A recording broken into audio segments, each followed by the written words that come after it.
पुनः आपका गीता क्लास में हरे कृष्णा हरे कृष्णा। और भी जो साधक आए हैं, जो काफी समय से नहीं आए, उनका भी स्वागत।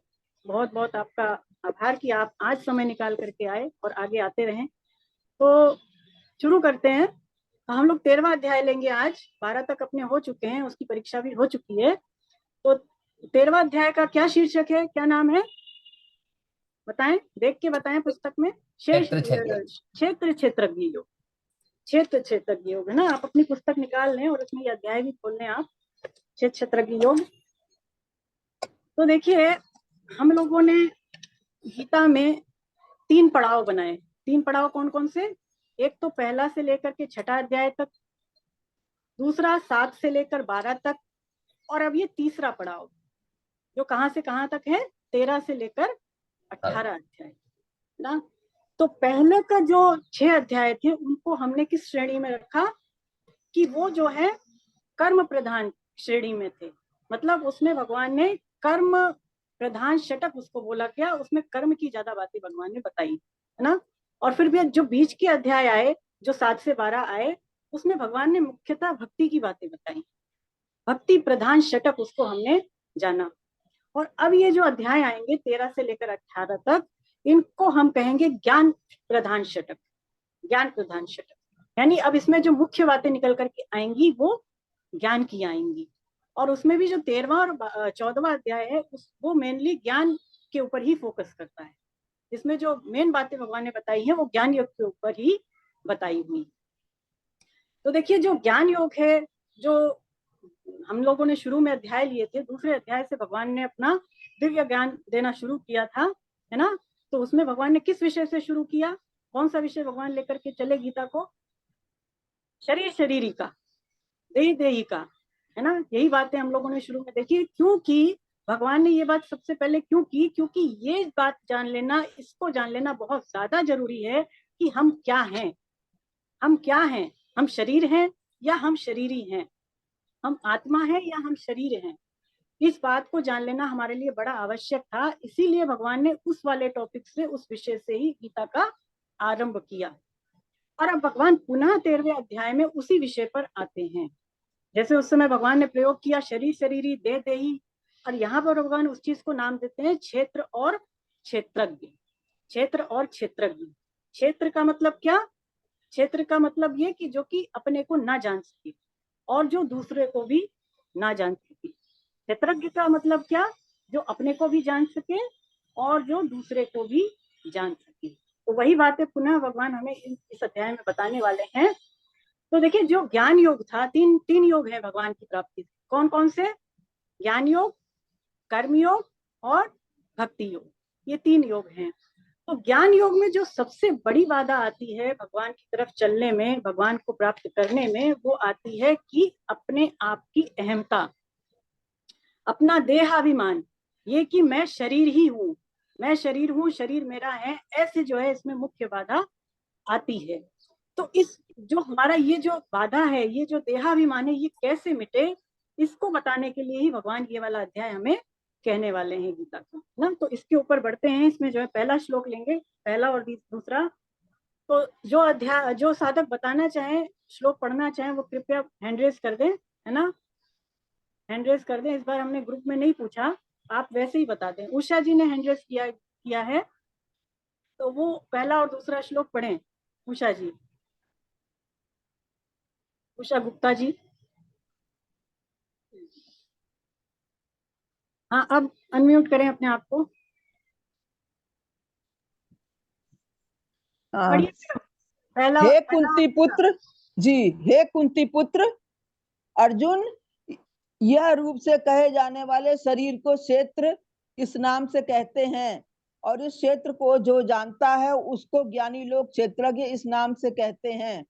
हे भरत वंशोद्भव अर्जुन, तू संपूर्ण क्षेत्रों में क्षेत्रज्ञ मुझे ही समझ, और क्षेत्र क्षेत्रज्ञ का जो ज्ञान है वह मेरे मत में ज्ञान है। हरे कृष्ण हरे कृष्ण। हरे कृष्ण। तो आप यहाँ पर देखिए, सबसे पहले भगवान कह रहे हैं इदम शरीरम कौन्तेय, है ना। मतलब कि यह रूप से कहे जाने वाले शरीर। तो यहाँ पर हम एक चीज ध्यान दें, भगवान ने यह शरीर कहा, हम यह किस चीज के लिए प्रयोग करते हैं कि जो चीज अपने से अलग है। उदाहरण के लिए जैसे यह घर, यह पुस्तक, या फिर कह लें यह हाथ, यह शरीर, है ना। यानी जो चीज हमसे से अलग है, जो चीज हम स्वयं नहीं है, उसी के लिए हम यह शब्द का प्रयोग करते हैं। तो इसका मतलब क्या है, शरीर तो मेरा है, शरीर मेरा है, लेकिन मैं शरीर नहीं नहीं। हूँ, मैं शरीर नहीं हूँ। तो यह जो शरीर है जिसको भगवान ने कहा, ये 3 प्रकार का है। किस तरह का है? 3 प्रकार का है।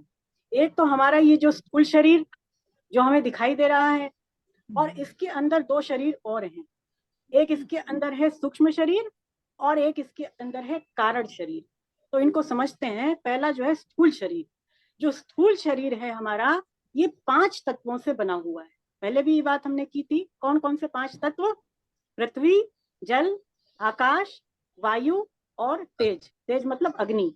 तो ये 5 तत्वों से बना हुआ, पंच तत्व से बना हुआ ये स्थूल शरीर है। और ये अन्न से भी बना है। हम अन्न खाते हैं तभी तो ये शरीर बनता है। तो इसलिए इसको ये अन्नमय कोश भी कहा जाता है। क्या कहा जाता है? अन्नमय कोश। इसके अंदर जो शरीर है उसका नाम है सूक्ष्म शरीर। तो जो सूक्ष्म शरीर है वो 17 तत्वों वाला है। वो 17 तत्वों वाला है। इसमें कौन कौन से तत्व हैं? जो हमारी 10 इंद्रियां हैं, 5 ज्ञानेंद्रियां, 5 कर्मेंद्रियां, 5 प्राण और मन और बुद्धि, हो गए 17। तो 17 तत्वों वाला जो है वो सूक्ष्म शरीर है। और देखिए इसमें जो है तीनों ही कोश हैं। कोश का मतलब आप समझते हैं? कोश जैसे मान लीजिए एक प्रकार का घर, कोश एक प्रकार का रहने का स्थान कह लीजिए। जैसे तलवार होती है वो म्यान में रहती है, तो तलवार के लिए म्यान क्या हो गई? कोश हो गई, है ना। तो ये जो हमारा कारण शरीर है, ये सूक्ष्म शरीर है हमारा, इसमें 3 कोश हैं। जो स्थूल शरीर था उसमें केवल वो अन्नमय कोश कहा गया, और जो सूक्ष्म शरीर है इसमें 3 कोश हैं।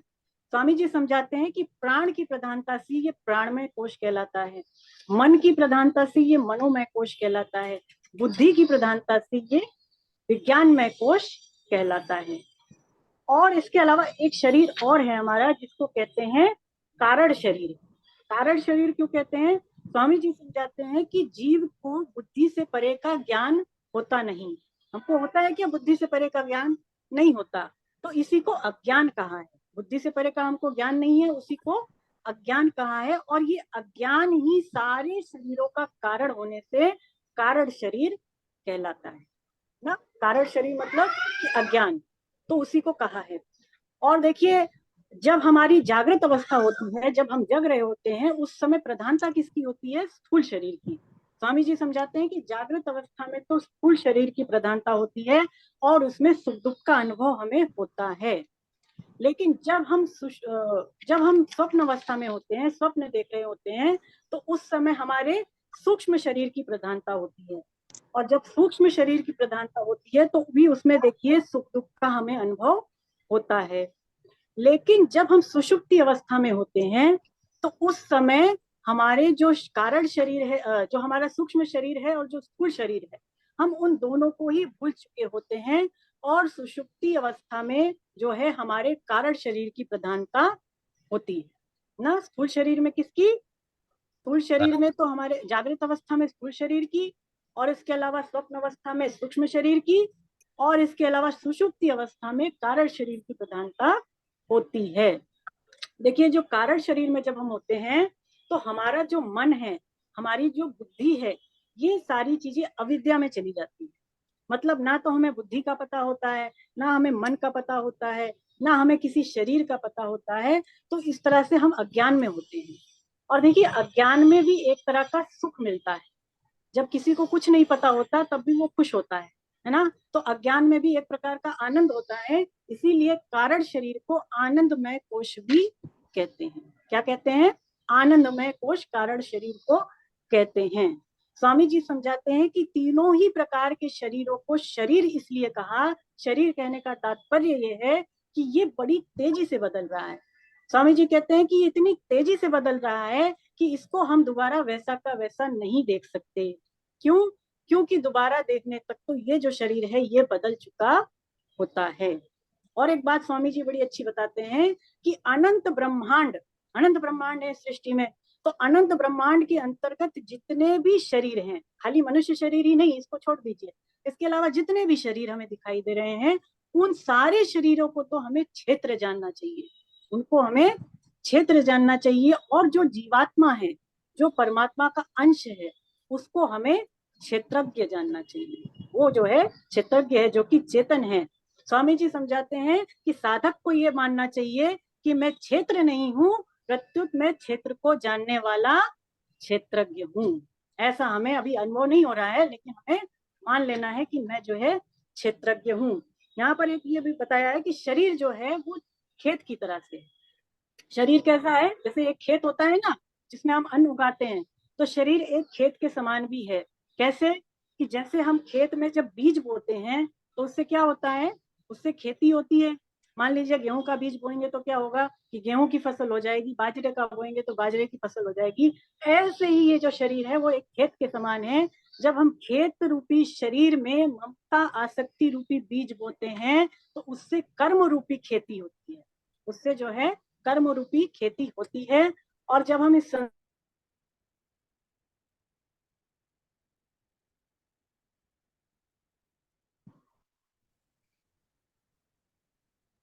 संसार से, तो जब इस संसार से जाते हैं तो क्या होता है कि हमारा ये जो स्थूल शरीर है वो तो यहीं पर रह जाता है, और जो कारण और सूक्ष्म शरीर है वो हमारे साथ जाता है। वो हमारे साथ जाता है तो क्या क्या हमारे साथ जाते हैं कि हमारे जो कर्म संस्कार हैं वो भी अगली योनि में फिर हमारे साथ ही चले जाते हैं ना। स्थूल शरीर तो यहीं रह जाएगा, लेकिन इसके अंदर जो दो शरीर है वो अपने कर्म संस्कारों को लेकर के अगली योनि में हमारे साथ चले जाते हैं। तो अब देखिए यहाँ पर ये कह रहे हैं भगवान दूसरे श्लोक में कि हे भरत वंशोद्भव अर्जुन, संपूर्ण क्षेत्रों में क्षेत्र के मुझे ही समझ, और जो क्षेत्र का ज्ञान है वही मेरे मत में ज्ञान है। ऐसा क्यों कह रहे हैं भगवान कि देखिए जो स्वामी जी समझाते हैं वो ये है कि क्षेत्र की तो जगत के साथ एकता है। क्षेत्र मतलब जितने भी शरीर हैं अनंत ब्रह्मांडों में, उसकी एकता किससे है, संसार के साथ है, संसार के साथ ही है। लेकिन जो क्षेत्रज्ञ है यानी जो जीवात्मा है उसकी एकता मेरे से, जितने भी शरीर हैं उनकी एकता जगत से है, और जो जीवात्मा है जो कि परमात्मा का अंश है उसकी एकता मेरे से है। और भगवान कह रहे हैं कि इसीलिए तू मेरे को संपूर्ण क्षेत्रों को जानने वाला क्षेत्रज्ञ समझ। मतलब जो सबको जानने वाला है, सारी आत्माओं की भी जो आत्मा है वो भगवान श्री कृष्ण है। इसीलिए वो ये कह रहे हैं कि मैं सबको जानने वाला जो है क्षेत्रज्ञ हूँ। फिर भगवान ये कह रहे हैं कि जो क्षेत्रज्ञ का ज्ञान है वो मेरे मत में सबसे श्रेष्ठ ज्ञान। ऐसा क्यों, क्योंकि देखिए हम चाहे कितनी भी बड़ी उपलब्धि हासिल कर लें, कितना ही ज्यादा ज्ञान अर्जित कर लें, संसारिक चीजें हासिल कर लें, लेकिन वो सारा का सारा ज्ञान स्वामी जी कहते हैं वो अधूरा है। क्योंकि हम कितना ही संसारी ज्ञान ले ले वो है संसार में फंसाने वाला। संसार में ही रचे पचे लोग जो हैं वो संसारी ज्ञान को ही सबसे बड़ी उपलब्धि मानते हैं। लेकिन परमात्मा की दृष्टि में जो सबसे बड़ा ज्ञान है वो है क्षेत्रज्ञ का ज्ञान, जीव और जीवात्मा का और परमात्मा का ज्ञान। तो ये जो ज्ञान है इसको यदि कोई हासिल कर लेता है, इसको यदि जान लेता है, मान लेता है, तो भगवान कह रहे हैं कि फिर उसके लिए कुछ भी जानना शेष नहीं रह जाता, क्योंकि यही अंतिम ज्ञान है। इसके आगे कुछ जानने की आवश्यकता भी नहीं है, और जिसने ये जान लिया उसने सब कुछ जान लिया। देखिए यहाँ पर एक आपकी किताब में प्रसंग है कि वाल्मीकि रामायण में हनुमान जी महाराज जो कि दास भक्ति के आचार्य हैं, भगवान श्री राम से अपने संबंध को परिभाषित करते हैं। क्या कहते हैं हनुमान जी कि यदि देह बुद्धि है तो हम भगवान के दास हैं, जीव बुद्धि है तो हम भगवान के अंश हैं, और आत्म बुद्धि होने पर तो हम भगवान श्री कृष्ण, ये कह रहे हैं, जो कह रहे हैं कि मैं क्षेत्रज्ञ हूँ, वो अनुभव में आ ही जाएगा, है ना। तो ऐसा हनुमान जी स्वयं कहते हैं। तो इसीलिए ये जो ज्ञान है ये बड़ा ही इंपॉर्टेंट है सबके लिए, और इसीलिए भगवान इसको पुनः पुनः गीता में कहते हैं। चलिए आगे बढ़ते हैं, 3 और 14 श्लोक पढ़ें उषा जी। जी, वह क्षेत्र जो है और जैसा है तथा जिन विकारों वाला है और जिससे जो पैदा हुआ है, तथा वह क्षेत्रज्ञ भी है जो है और जिस प्रभाव वाला है, वह सब संक्षेप में मुझसे सुन। यह क्षेत्र रुक जाओ, नहीं पढ़ दीजिए, पढ़ दीजिए। अच्छा, यह क्षेत्रज्ञ का तत्व ऋषियों के द्वारा बहुत विस्तार से कहा गया है तथा वेदों की ऋचाओं द्वारा बहुत प्रकार से विभाग पूर्वक कहा गया है और युक्त युक्त एवं निश्चित किए हुए ब्रह्मसूत्र के पदों द्वारा भी कहा गया है। हरे कृष्ण। हरे कृष्ण हरे कृष्ण। तो यहाँ पर भगवान अब अर्जुन से कह रहे हैं कि ये जो क्षेत्रज्ञ का ज्ञान है, तू इसको संक्षेप में सुन, संक्षेप में सुन, क्योंकि मतलब ये ज्ञान मैंने तुझे पहले ही दे दिया। अब मैं पुनः इस ज्ञान को कह रहा हूँ, तो इसको मैं ज्यादा ज्यादा डिटेल में या ज्यादा विस्तार से नहीं कहूंगा, केवल संक्षेप में कहूंगा, और तू इसको ध्यान से सुन, है ना। तो सुनना का मतलब क्या है, केवल सुनना ही नहीं है, इसको जो है सुन करके हम इस पर विचार करें, इस पर मनन करें, वही असली सुनना कहलाता है। स्वामी जी कहते हैं कि यहाँ पर जो भगवान कह रहे हैं कि मैं ये ज्ञान जो है तुझे दे रहा हूँ, ये अभी नहीं, ऐसा नहीं है कि कोई नया ज्ञान मैं तुझे दे रहा हूँ। अर्जुन से भगवान के कहने का तात्पर्य ये है कि ये जो पुरातन ज्ञान या योग मैं तुझसे कह रहा हूँ, ये पहली बार नहीं कह रहा हूँ, इसके पहले भी मैं ये ज्ञान जो है कह चुका हूँ, और पहले भी ये जो ज्ञान है, क्षेत्रज्ञ वाला जो ज्ञान है, ये बहुत सारे वेदों में, पुराणों में, शास्त्रों में और ब्रह्म सूत्रों में इसकी चर्चा हो चुकी है ना। ब्रह्म सूत्रों में भी इसके बारे में बताया गया है। बादरायण जी जो कि ब्रह्म सूत्र के रचयिता माने गए हैं, ब्रह्म सूत्र के, उन्होंने टोटल 555 सूत्र लिखे। कितने? 555। बताइए, बहुत ज्यादा संख्या है। तो 555 सूत्रों में, ब्रह्म सूत्र में, और इसके अलावा देखिए जो शास्त्र है हमारे, है ना, हमारे जो शास्त्र हैं वो भी अथाह हैं। तो उन शास्त्रों में भी ये क्षेत्रज्ञ का वर्णन बड़े विस्तार से मिलता है। हमारे जो भारतीय दर्शन है, जो भारतीय हमारे सनातन संस्कृति है, योग आदि चीजें हैं, उसका वर्णन भी हमारे शास्त्रों में अथवा ब्रह्म सूत्र में बड़े अच्छे से मिलता है।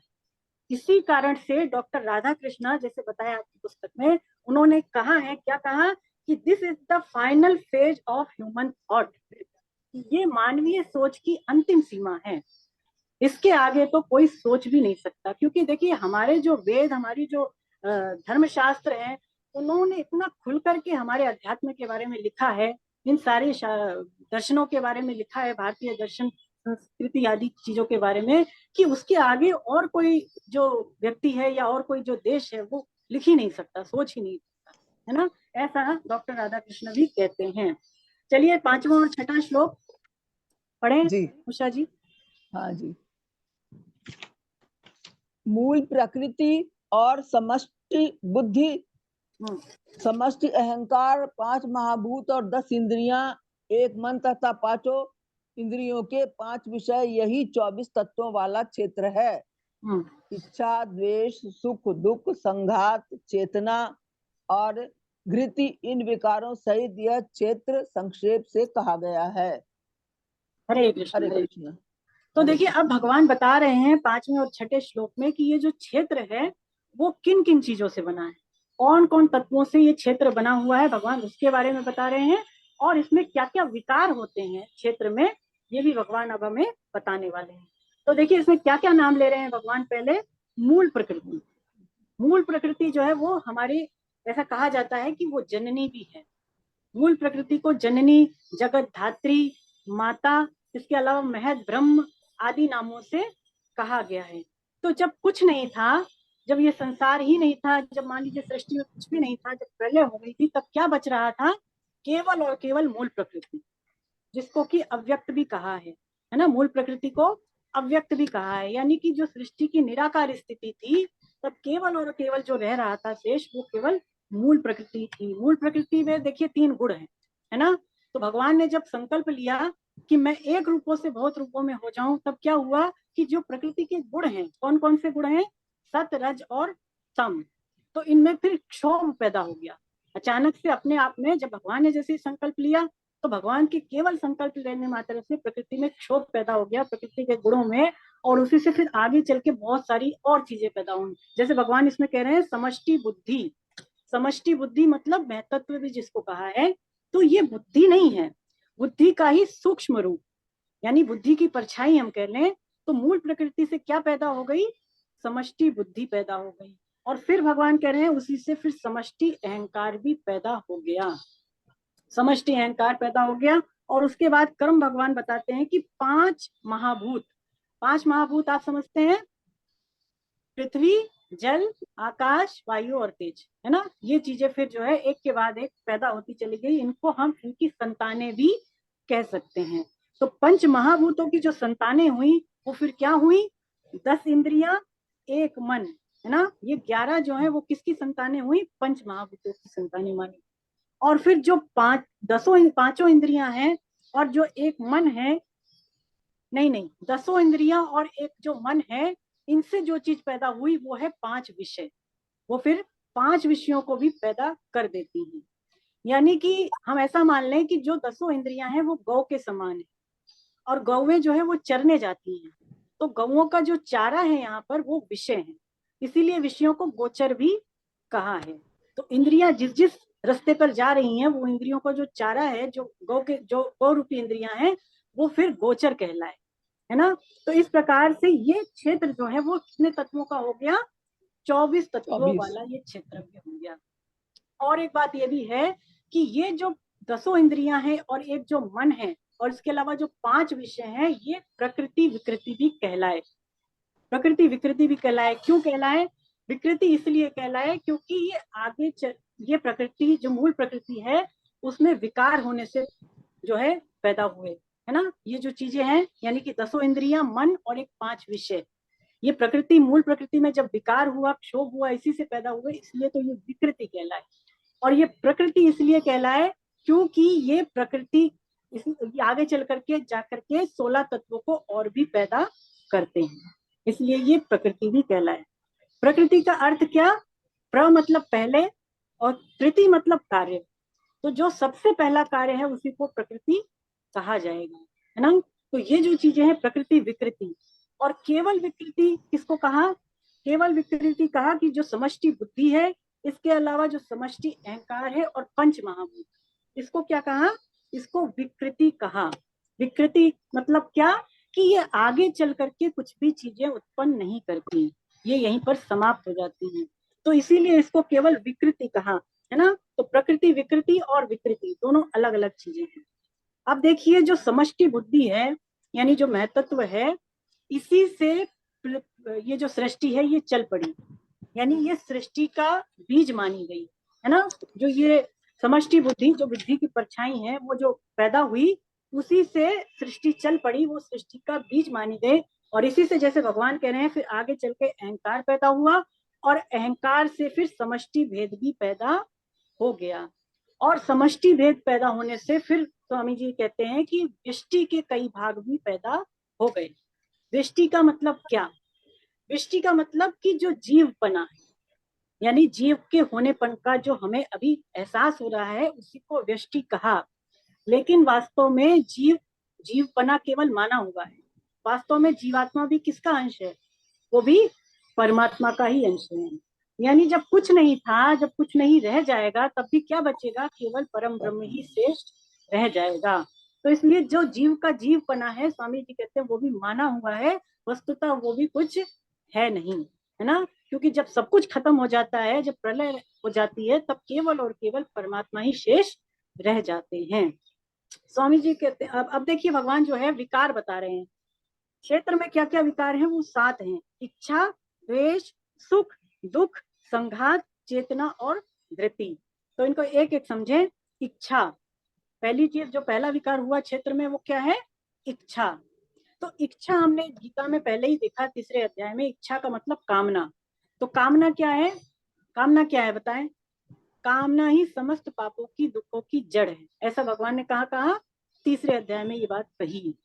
कामना के जागृत होने पर ही मनुष्य जो है पाप कर्म करता है और इसी से सारे के सारे दुख भी होते हैं। तो इसीलिए भगवान ने इच्छा का नाम सबसे पहले लिया विकारों में। और उसके बाद भगवान कहते हैं द्वेष। तो यदि हमारी कोई इच्छा है, मान लीजिए हमारी कोई कामना है, यदि कोई उसमें बाधा लगाए तो क्या होगा, हमारा उसके प्रति द्वेष हो जाएगा। तो इसीलिए भगवान कहते हैं कि फिर जो दूसरा विकार पैदा होगा वो है द्वेष। द्वेष को हम ऐसा कह लें कि वो क्रोध का ही सूक्ष्म रूप है। कोई एक होता है कि सामने से क्रोध अपना जाहिर कर दे, प्रकट कर दे, और एक कोई भीतर ही भीतर किसी के प्रति क्रोध रखे, तो वो जो है द्वेष भावना है। फिर भगवान कह रहे हैं कि सुख और दुख, तो सुख और दुख भी जो है एक तरह से विकार ही है। विकार क्यों है, क्योंकि आने जाने वाले हैं, सुख गया तो दुख आया, दुख गया तो सुख आया, तो जो चीज बदल रही है वो विकार है ना। तो सुख और दुख रूपी जो परिस्थिति है, ये इसको लेकर के हमारे मन की जो स्थिति होती है, उसी को हम समझ लें कि वो विकार है ना, सुख और दुख। इसके बाद भगवान कह रहे हैं संघात। संघात का मतलब क्या, कि ये जो 24 तत्व भगवान ने पहले बता दिए, इससे जो शरीर बना, इसी को ही भगवान ने संघात कहा। यानी 24 तत्वों वाला जो शरीर है, उसी को भगवान संघात कह रहे हैं। जैसे उदाहरण है कि जैसे मशीन के अलग अलग पार्ट होते हैं, जब वो मिल जाते हैं तभी तो मशीन बनती है। एक मशीन को बनाने के लिए कई सारे पुर्जे चाहिए, तो उसी तरह इस शरीर को बनाने के लिए कई सारे तत्व मिलकर के जो है बनाए हैं, जिसको कि यहाँ पर संघात का नाम दिया गया है। फिर भगवान कह रहे हैं चेतना। चेतना का मतलब क्या, प्राण शक्ति।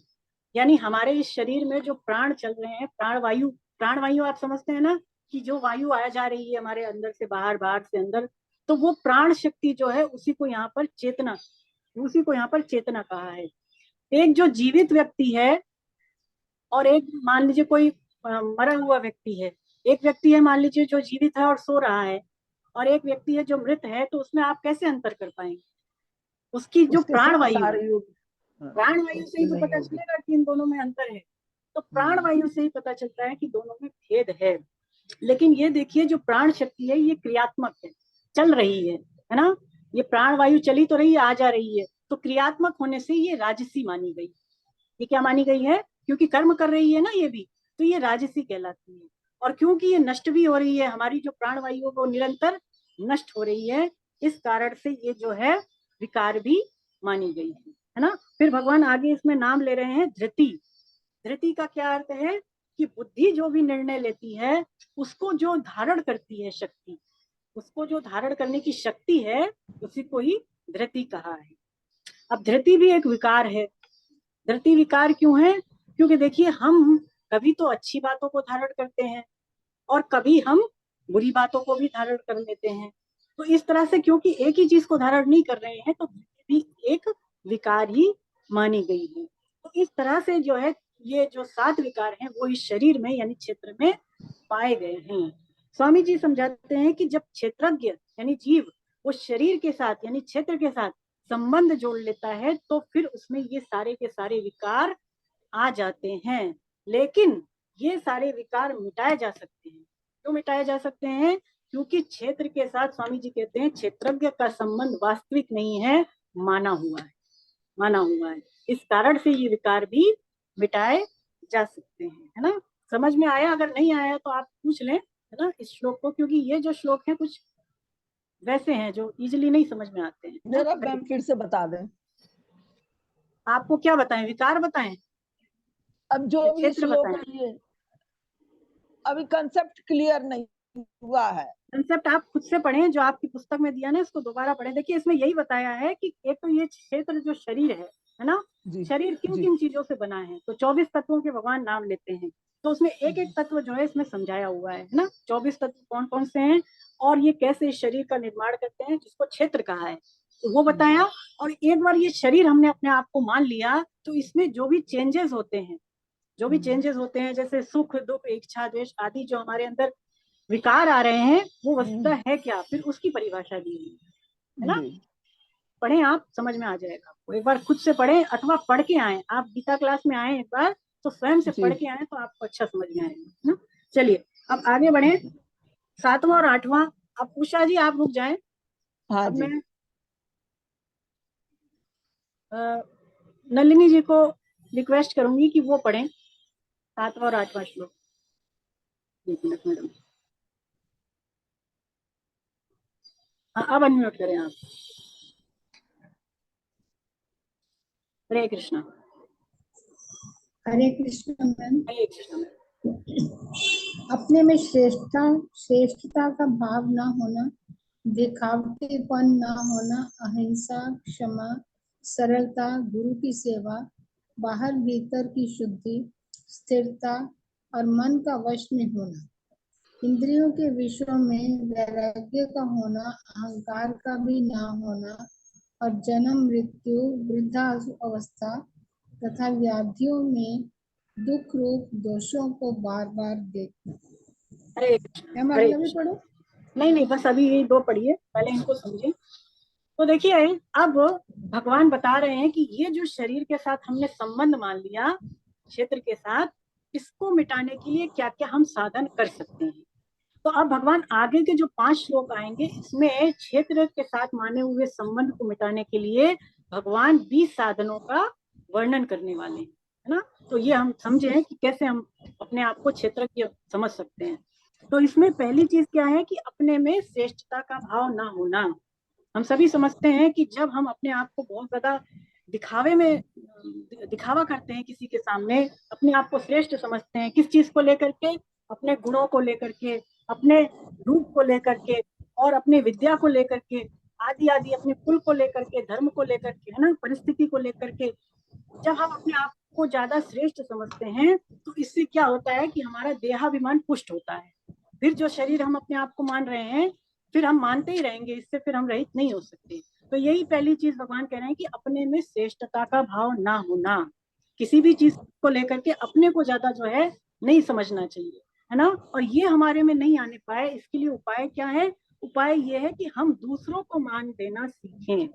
अपने में अच्छी क्वालिटीज ना देख करके और दूसरे में अच्छी क्वालिटीज देखें, दूसरों को मान दे। जैसे रामचरितमानस में कहा है कि सब ही मान प्रद आप अमानी, भरत प्राण सम मम ते प्राणी। कि जो दूसरों को मान देते हैं, राम जी कहते हैं कि ऐसे जो व्यक्ति हैं वो मुझे भरत के समान ही प्रिय हैं, है ना। जो दूसरे व्यक्ति का आदर करें, उनको मान दे, उनको सम्मान दे, वो व्यक्ति भगवान को प्रिय हैं। फिर यहाँ पर दूसरी चीज भगवान कह रहे हैं, दिखावटीपन का ना होना। हम सभी समझते हैं कि दम्भ, दम्भ क्या है कि हम जैसा नहीं है वैसा अपने आप को दिखाएं, जैसा हम हैं वैसा तो छुपा लें, और जैसा नहीं है वैसा हम अपने आप को दूसरों के सामने दिखाएं, तो वो दम्भ कहलाता है। और दम्भ हमारे अंदर ना आने पाए, इसके लिए भी इसमें उपाय दिया है। क्या करना चाहिए कि एक तो हमें कृष्ण भक्तों का संग करना चाहिए, वैष्णवों का संग करें। और देखिए, हमारा जो सत्संग होता है प्रति एकादशी पे, वो इसीलिए होता है क्योंकि हमें समय समय पर सत्संग करना चाहिए। एकादशी संकीर्तन में एक तो भजन का लाभ होता ही है, लेकिन इसके अलावा वैष्णवों का संग भी होता है, दर्शन भी होता है। तो ये बहुत बड़ी चीज है, बहुत जरूरी चीज है कि हम वैष्णवों का संग करें, अच्छे लोगों का संग करें। अच्छे लोगों का संग करेंगे तो बुरे लोगों का जो संग है वो अपने आप ही छूट जाएगा, टूट जाए। है ना। तो एक तो वैष्णवों का संग करें, और एक जो हमने कृष्ण प्राप्ति का उद्देश्य बनाया है इसको दृढ़ करें। दृढ़ कैसे करेंगे उसका भी हमने उपाय शुरू शुरू में बताया था कि आपको प्रतिदिन कॉपी में 5 या 7 बार उद्देश्य को लिखना है, 6 महीने तक लिखना है, तो उद्देश्य दृढ़ होता चला जाएगा। तो ये चीज यदि करेंगे तो दिखावटीपन नहीं रह जाएगा, ऐसा जो है स्वामी जी कह रहे हैं। फिर तीसरी चीज इसमें है अहिंसा। अहिंसा मतलब किसी की भी हम हिंसा, किसी भी चीज से हम किसी की भी हिंसा ना करें। हिंसा जो है वो मेनली मन, वाणी और शरीर को लेकर के होती है, मन, वाणी और शरीर के द्वारा होती है। और वैसे तो स्वामी जी कहते हैं जो हिंसा है वो टोटल 81 प्रकार की है। बताइए, 81 प्रकार की हिंसा होती है, ऐसा स्वामी जी कहते हैं। और 4 मुख्य चीज है, ये चीजें अगर आप में है तो हिंसा होगी ही होगी। भागवतम में बताइए ये 4 चीजें कौन कौन सी।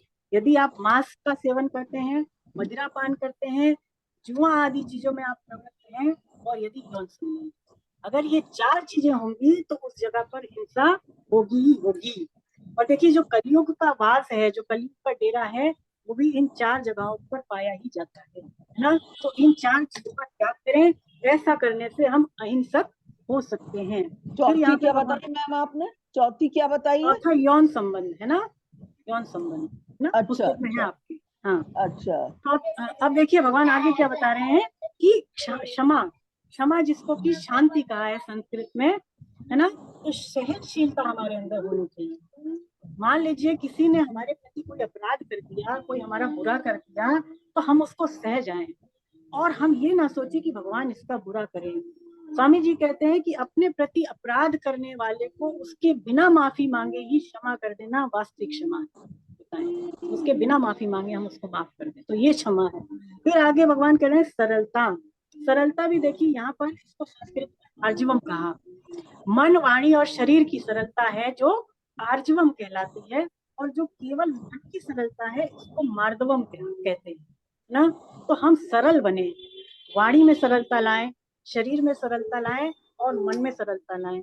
वाणी की सरलता क्या, कि हम किसी को ऐसा भाषण ना बोले जिससे उसको वो बात लग जाए, किसी के प्रति कटु भाषा का प्रयोग ना करें, झूठ ना बोले, है ना, कोई भी ऐसे शब्द ना बोले जो किसी को ठेस पहुंचाए। तो वो वाणी की सरलता। मन की सरलता क्या, कि मन में हमारे छल कपट ना हो, द्वेष की भावना ना हो, किसी के प्रति वैर भाव ना हो, ये मन की सरलता। शरीर की सरलता क्या, कि शरीर के द्वारा हम ऐंठ अकड़ कर ना चले, बहुत ज्यादा अपने आप को दिखा करके, बहुत ज्यादा जो है, आपने देखा होगा कई लोगों को बहुत ज्यादा वो अकड़ के चलते हैं, तो ये नहीं होना चाहिए। तो अगर ये चीजें नहीं है तो ये शरीर की सरलता मानी गई है। इसके अलावा भगवान कह रहे हैं गुरु की सेवा। गुरु की सेवा, जिसको कि यहाँ पर संस्कृत में आचार्योपासनम कहा। तो देखिए गुरु की सेवा क्या, अगर हम कोई जीवन मुक्त जो तत्वज्ञ, गुरु की पहचान तो ये है कि जो आपको भगवान से मिलाए, स्वयं में नहीं लगा करके जो भगवान में लगाए, वही असली गुरु है। और गुरु की सेवा क्या, कि गुरु के पास बैठे, गुरु की वाणी का जो है हम सत्संग करें, गुरु की बातों को धारण करें।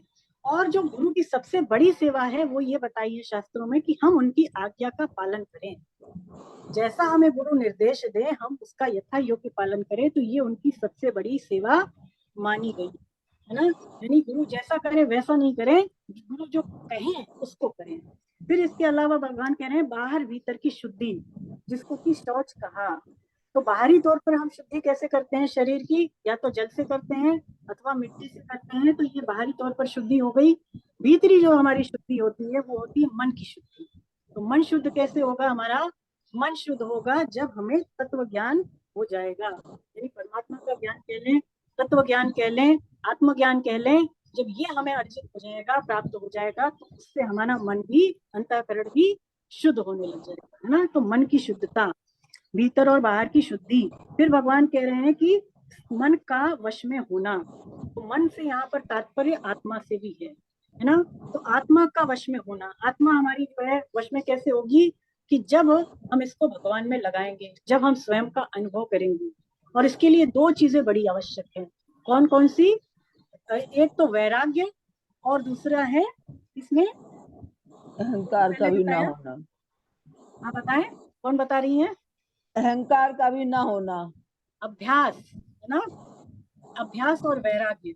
जैसे अर्जुन ने पहले प्रश्न किया था ना भगवान से, कि चंचल ही मना कृष्णा, कि हे प्रभु ये मन बड़ा चंचल है, इसको मैं कैसे वश में करूं। तो भगवान क्या कहते हैं वहां पे, कि अभ्यास और वैराग्य के द्वारा ये मन वश में हो जाता है, ये मन पकड़ा जाता है। तो अभ्यास के लिए हमने कई तरीके पहले के अध्यायों में देखे हैं, कैसे करते हैं अभ्यास। अभ्यास का कई तरीका है, जैसे मान लीजिए नाम जप करें, नाम जप करें तो ये अभ्यास है। इसके अलावा ध्यान करें, ध्यान करना भी क्या है, अभ्यास ही है।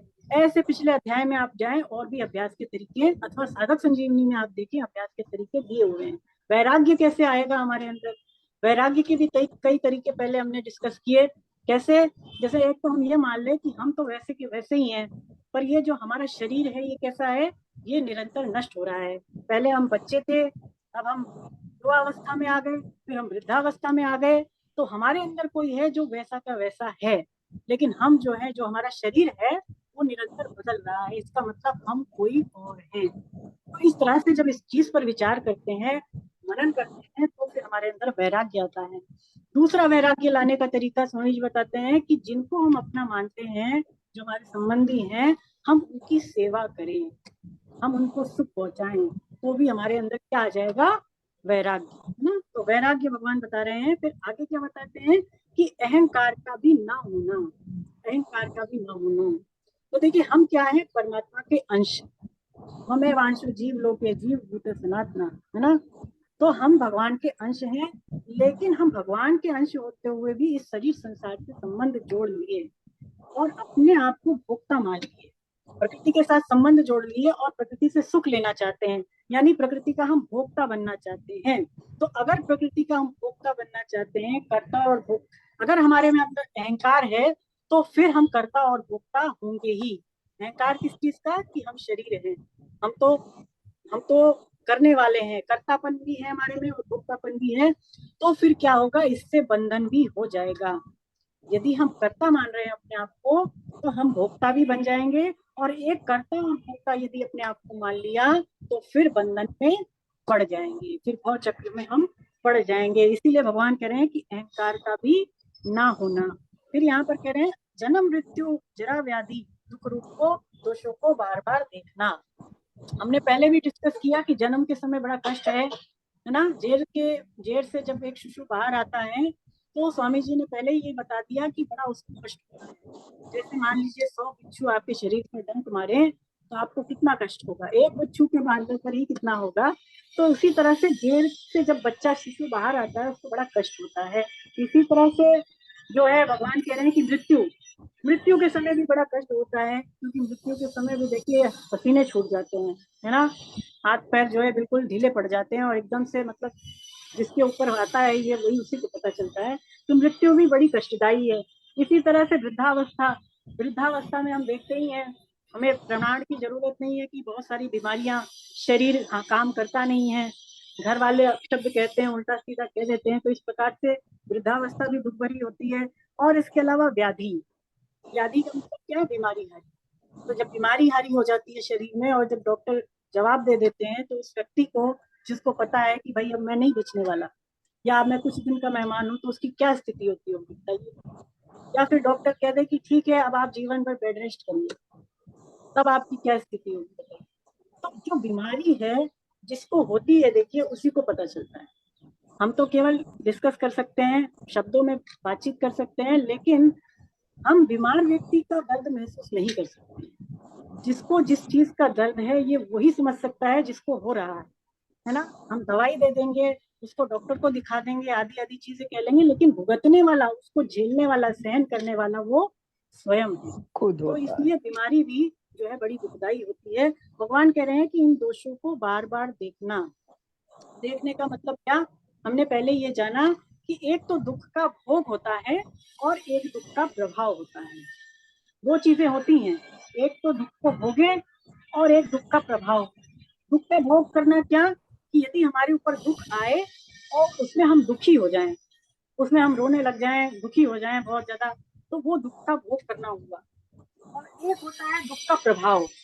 दुख का प्रभाव मतलब क्या, कि जब हमारे ऊपर दुख आए तो हम ऐसा विचार करें कि हमारे ऊपर दुख आया क्यों, और हम उससे निकलने का उपाय सोचें। तो वो दुख का प्रभाव है। और जब दुख का प्रभाव हमारे ऊपर होता है तब स्वामी जी कहते हैं इससे व्यक्ति ऊंचा उठता है। ऊंचा क्यों उठता है, कि इससे फिर हमारे अंदर विवेक और वैराग्य जागृत होता है। क्योंकि देखिए जब हम विचार करेंगे कि हमें दुख क्यों हुआ तो क्या रिजल्ट सामने आएगा, कि दुख होने का जो मेन कारण है वो है सुख की इच्छा, भोगों की इच्छा, इसी कारण दुख हो रहा है। और जब व्यक्ति को पता चलता है कि इस कारण से दुख हो रहा है तो फिर उसकी वो इच्छा समाप्त हो जाती है, भोगों की तरफ से उसकी इच्छा भी फिर मिट जाती है ना। क्योंकि सुख की इच्छा के सिवा कोई कारण है ही नहीं, सुख नहीं है तो दुख नहीं है। दुख की जो मेन कारण है वो सुख की इच्छा को छोड़ दिया तो सुख ही सुख है ना। तो दुख के प्रभाव से व्यक्ति ऊंचा उठता है। हमेशा याद रखें, आपकी पुस्तक में दिया हुआ है, भज गोविंदम भज गोविंदम पूर्णमते पुनरपि मरणम पुनरपि जननी जठरे शयनम ई संसारे बहु सारे कृपया पारे पाहि मुरारे। हमेशा भगवान को याद रखिए। ऐसा भी कहा है संतों ने, दो चीजों को नहीं भूलना चाहिए, एक तो मृत्यु और दूसरे भगवान, है ना। इन दो बातों को हमेशा हमें याद रखना चाहिए। चलिए आगे बढ़ते हैं, 9वां पढ़े, 9वां 10वां 11वां। हरे कृष्ण मैम। हरे कृष्ण। आसक्ति रहित होना, पुत्र स्त्री घर आदि में एकात्मता, घनिष्ठ संबंध ना होना और अनुकूलता प्रतिकूलता की प्राप्ति में चित्त का नित्य सम रहना, मुझ में अनन्य योग के द्वारा अव्यभिचारिणी भक्ति का होना, एकांत स्थान में रहने का स्वभाव होना और जन समुदाय में प्रीति का ना होना, अध्यात्म ज्ञान में नित्य निरंतर रहना, तत्व ज्ञान के अर्थ रूप परमात्मा को सब जगह देखना। यह पूर्वोक्त 20 साधन समुदाय तो ज्ञान है और जो इसके विपरीत है वह अज्ञान है, ऐसा कहा गया है। हरे कृष्णा, बहुत बढ़िया। हरे कृष्ण। तो देखिए अब भगवान और भी तरीके बता रहे हैं कि कैसे हम अपना देह के साथ माने हुए संबंध का त्याग कर सकते हैं ना। 20 साधनों में से ये साधन भी हैं। तो अब इसमें पहली चीज भगवान कह रहे हैं आसक्ति रहित होना। आसक्ति रहित मतलब हम सभी समझते हैं कि जो हमारी घर परिवार में, धन में, परिस्थिति में, रुपयों में आदि में जो आसक्ति है, भगवान उसकी बात कर रहे हैं। और ये चीजें यदि हमारे में नहीं है तो उसी को अनासक्ति भी कहा है। तो ये चीजें नहीं होनी चाहिए, क्योंकि देखिए अगर हमारी आसक्ति बनी हुई है तो क्या होगा, हमारी मुक्ति नहीं होगी, कृष्ण प्राप्ति नहीं होगी, और हम भव बंधन में पड़े रहेंगे, है ना। ये जो भव चक्र है हमारा, जीना मरना, मरना जीना, ये फिर चलता रहेगा। जैसे इसमें उदाहरण है कोलू का बैल। तो कोलू का बैल जो है ऐसा ही होता है। कोलू का बैल जिंदगी भर चलता ही रहता है, चलता ही रहता है, लेकिन मतलब किसी भी लक्ष्य पर नहीं पहुंच पाता। तो अगर हमारी अंत समय में देखिए अगर आसक्ति है किसी भी चीज को लेकर के, तो मुक्ति नहीं होगी, फिर हमारा जो है पुनर्जन्म होगा ही होगा, है ना। तो इसीलिए जो है स्वामी जी ने बड़ी अच्छी बात कही थी पहले कि यदि मरने से पहले हमारे जो है क्या कहते हैं, अगर किसी चीज में राग है, आसक्ति है, तब तो पुनर्जन्म होगा। और यदि मरने से पहले ही यानी जीवित अवस्था में ही हमने आसक्ति छोड़ दी तो हम अभी के अभी ही मुक्त हैं, अभी के अभी ही पर हम मुक्त हैं, है ना। तो ये चीज नहीं होनी चाहिए। भगवान कह रहे हैं पुत्र स्त्री घर आदि में एकात्मा का ना होना, क्योंकि वही बात है कि अगर बहुत ज्यादा इनमें घनिष्ठता होगी, अटैचमेंट होगा, तो क्या होगा, हम भगवान की तरफ नहीं चल पाएंगे, अपने लक्ष्य को प्राप्त नहीं कर पाएंगे। देखिए इन चीजों के ना होने को तो संस्कृत में यहाँ पर अनभिंक्ष्वः कहा है ना, अनभिंक्ष्वः। और ये चीजें अगर में आप में है, स्त्री पुत्र आदि को लेकर के घनिष्ठता, तो इसी को अभिक्ष्वंगः कहलाता है, ऐसा इसमें वर्णन दिया हुआ है। तो हमारे अंदर इन चीजों के प्रति, व्यक्तियों के प्रति आसक्ति ना हो, अटैचमेंट ना हो, इसका उपाय क्या है? इसका उपाय भी यही है कि हम जिनको अपना मानते हैं, जिनके प्रति हमारा अटैचमेंट है, हम उनको सुख पहुंचाएं, उनकी सेवा करें और उनसे हम सुख ना लें, है ना। यानी अपने अधिकारों को तो त्याग करें और दूसरे के अधिकार की हमें रक्षा करनी चाहिए। फिर आगे भगवान इसमें कह रहे हैं कि अनुकूलता प्रतिकूलता की प्राप्ति में चित्त का सम रहना। अनुकूलता प्रतिकूलता देखिए जीवन में अवश्यम भावी है। ऐसा हो नहीं सकता कि आज अनुकूलता है तो कल प्रतिकूलता नहीं आएगी, या प्रतिकूलता है तो अनुकूलता नहीं आएगी। ये तो आने जाने वाली चीजें हैं। स्वामी जी कहते हैं जैसे एक ही सिक्के के ये दो पहलू हैं। तो हमें क्या करना है कि अनुकूल प्रतिकूल परिस्थिति का सदुपयोग करना है। अनुकूल प्रतिकूल परिस्थिति जीवन में आए तो उसका हमें सदुपयोग करना चाहिए। कैसे करेंगे? अगर जीवन में अनुकूलता है तब क्या करेंगे बताएं? अनुकूलता का सदुपयोग कैसे करेंगे आप?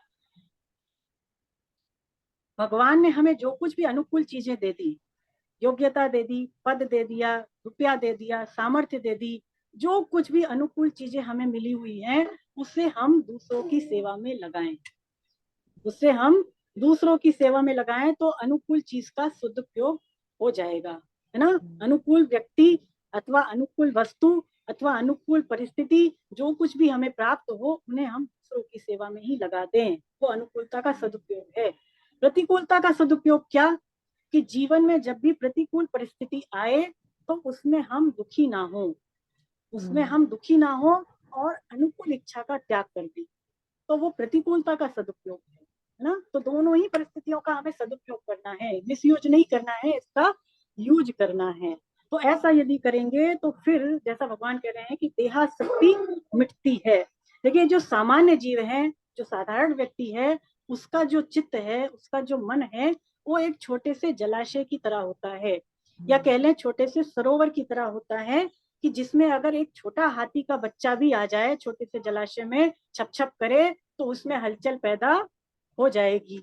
लेकिन जो जीवन मुक्त पुरुष होते हैं, जो बैरागी होते हैं, उनका जो चित्त होता है वो एक समुद्र की भांति होता है, कि चाहे कैसी परिस्थिति आ जाए उनके चित्त में शोभ पैदा नहीं होता। यानी कि भारी से भारी विपत्तियां आ जाएं, अथवा जैसे समुद्र में सैकड़ों नदियां आकर के मिल जाएं, तब भी समुद्र वैसा का वैसा ही रहता है। तो ऐसे ही महापुरुषों के जीवन में कैसी ही परिस्थिति आ जाए, उनका चित्त हमेशा समता में ही रहता है। ऐसा जो है यहाँ पर भगवान कह रहे हैं। चलिए आगे जो है इसमें भगवान कह रहे हैं कि अनन्य योग के द्वारा अव्यभिचारिणी भक्ति का होना। अनन्य योग, अनन्य योग का तात्पर्य क्या है? गीता में पहले भी ये बात आई है कि केवल एक का ही भरोसा, एक से ही प्रेम और एक से ही हमारी चाहना हो। केवल कृष्ण से ही हम कुछ पाना चाहें, कृष्ण के प्रति हमारा लगाव हो, कृष्ण के प्रति ही विश्वास हो, भक्ति हो, तो वो अनन्यता कहलाती है ना। जैसे मीरा जी थी, तो मीरा जी का एकमात्र जो अटैचमेंट था, जो लगाव था, वो कृष्ण जी से ही था। अव्यभिचारिणी भक्ति का क्या तात्पर्य है? अव्यभिचारिणी भक्ति, व्यभिचार का मतलब क्या? कि यदि हमारा एक से दूसरे के साथ संबंध है, एक से ज्यादा हमारा किसी के साथ संबंध है, तो वो व्यभिचार कहलाता है। और यदि हमारा केवल एक से ही संबंध है, तो वो अव्यभिचार कहलाता है। तो यदि केवल हमारा भगवान कृष्ण से ही संबंध है, भगवान से ही प्रेम है, तो वो अव्यभिचार है भक्ति, वो प्रेम हमें भक्ति की ओर ले जाएगा, है ना। और यदि एक से ज्यादा में है, तो वो व्यभिचार कहलाता है। तो केवल कृष्ण में ही प्रेम होना, कृष्ण से ही प्रीति का होना ही अव्यभिचार भक्ति का होना कहलाता है। जैसे मीरा जी कहती है, मेरे तो गिरधर गोपाल दूसरों ना हुई। फिर यहाँ पर भगवान कह रहे हैं कि एकांत में रहने का स्वभाव होना। एकांत हम पहले भी चर्चा कर चुके हैं कि एकांत यदि साधक को मिल जाए तो बड़ी अच्छी बात है। भक्त तो ये चाहता ही है कि मेरे को भीड़ भाड़ ना मिले, बहुत ज्यादा लोग मेरे घर पे ना आए, बहुत ज्यादा मेरे को डिस्टरबेंस ना हो। तो एकांत में जितना अच्छा साधन हमारा हो सकता है, उतना सामाजिक जगहों पर या बहुत ज्यादा ऐसी जगहों पर जहाँ पर बहुत सारा भीड़ भाड़ है, वहां नहीं हो सकता। तो एकांत तो एक प्रकार से वरदान ही है ना। तो एकांत में रहने का स्वभाव बनाए, बहुत ज्यादा इधर उधर जो है जाना जो है नहीं ठीक रहता है। जैसे शरणानंद जी आपकी पुस्तक में दिया है, ऐसा कहते हैं कि एकांत जैसी पाठशाला नहीं और मौन जैसा अभ्यास नहीं, श्री कृष्ण का संग ही वास्तविक एकांत है। एक भगवान आपके साथ हैं तो आपको किसी की क्या जरूरत है? भगवान मिल गए तो सारा संसार ही मिल गया, है ना। तो कृष्ण का संग ही वास्तविक एकांत है, ऐसा शरणानंद जी महाराज बड़ी अच्छी बात कहे। और फिर यहाँ पर भगवान कह रहे हैं, जन समुदाय में प्रीति का ना होना। देखिए आजकल के जमाने में ये चीज बहुत कॉमन हो गई है कि बहुत ज्यादा हम समय बर्बाद करते हैं, बहुत ज्यादा हमारा समय अनावश्यक ही नष्ट होता है। आजकल सोशल मीडिया एप्स चल गए हैं बहुत सारे, कहने की जरूरत नहीं है। व्हाट्सएप हो गया, फेसबुक हो गया, ट्विटर हो गया, बहुत सारे एप्स हैं। इनमें हम बहुत सारा अपना समय व्यतीत करते हैं, अनावश्यक, अकारण ही। और हमें पता भी नहीं चलता कि कब हमारा 1 घंटा या आधा घंटा चला गया। तो ये जो है नहीं होना चाहिए, है ना। जैसे कि हमें ज्यादा से ज्यादा जो समय है वो किसमें खर्च करना चाहिए? नाम जप कर लें। आप देखें, 1 घंटे आप नाम जप करेंगे तब आपको जो शांति मिलेगी, उतना इन चीजों में जब आप सोशल चीजों में लगेंगे तो आपको नहीं मिलेगी, है ना। तो इस तरह से हम जो है अनावश्यक समय बर्बाद ना करें। बहुत ज्यादा लोगों को देखिए, कई लोग ऐसे होते हैं जिनको न्यूज में दिलचस्पी होती है, कहाँ कब क्या हो रहा है वो सारी खबर हमें रखनी है ना। बहुत ज्यादा न्यूज चैनल ही देखते रहेंगे या अखबार ही पढ़ते रहेंगे, इधर उधर की खबरों को इकट्ठा करेंगे। तो ये सारी चीजें जो है वो साधक बना नहीं कहलाता है। बहुत ज्यादा हम पर प्रपंच में पढ़ते हैं, कहीं वाद विवाद हो रहा है उसमें चले गए, वहां पर जाकर के अपनी प्रतिक्रिया दे रहे हैं। स्वामी जी कह रहे हैं कि अनावश्यक जाकर के इधर उधर समय बिताना, बातें करना, गप्पे लड़ाना आदि जो चीजें स्त्रियां करती भी हैं, आज नहीं पहले भी करती थी। तो ये सारी चीजें देखिए साधकपना नहीं कहलाती। इससे हम ज्यादा जो है कितना ही साधन कर लें, लाभ लेने वाले है नहीं। तो इन चीजों को कम करें और उतना ही व्यवहार करें जितना आवश्यक है, जितना हमारे लिए जरूरी है उतना ही हम व्यवहार रखें लोगों से, उतना ही आना जाना करें लोगों के बीच। और अपना जो लक्ष्य हमने बनाया है कौन सा, इसी जन्म में भगवत प्राप्ति करनी है या कृष्ण प्राप्ति करनी है, इसके ऊपर हम फोकस करके और अपने लक्ष्य में जुट जाएं। केवल इस पर ही बढ़ते चले तो एक ना एक दिन क्या होगा कि हमारा जो मन अभी इन चीजों की तरफ भटक रहा है, डाइवर्ट हो रहा है, वो धीरे धीरे भगवान की तरफ भी लगने लग जाएगा। आप करके देखिए, है ना। तो ये यदि हम करते हैं तो निश्चित रूप से कृष्ण प्राप्ति इसी जन्म में हो जाएगी। जैसे कहा है कि भगवान नाम जप, सत्संग और स्वाध्याय लगातार करना आवश्यक है। क्या क्या चीजें? भगवान नाम जप, सत्संग और स्वाध्याय। स्वाध्याय भी आप अवश्य करें, गीता पाठ करें, रामायण का पाठ करें, भागवतम का पाठ करें, चाहे 1-2 श्लोक ही लें डेली के बेस पे, लेकिन करें। तो इससे भी हमें जो है बहुत ज्यादा लाभ होगा ना। तो ये सारी चीजें भगवान अब हमें बता रहे हैं। अब देखिए आगे 12वें श्लोक को पढ़ें, भगवान क्या कह रहे हैं। नलिनी जी है ना, नलिनी जी आप रुक जाए, और पहले मैं देख लूं और कौन साधक पढ़ना चाह रहे हैं। हाँ नलिनी मैडम अब आप रुक जाएं, और मैं अब ज्योति शंकर यानी मंजू जी को निवेदन करूंगी कि वो पढ़ें।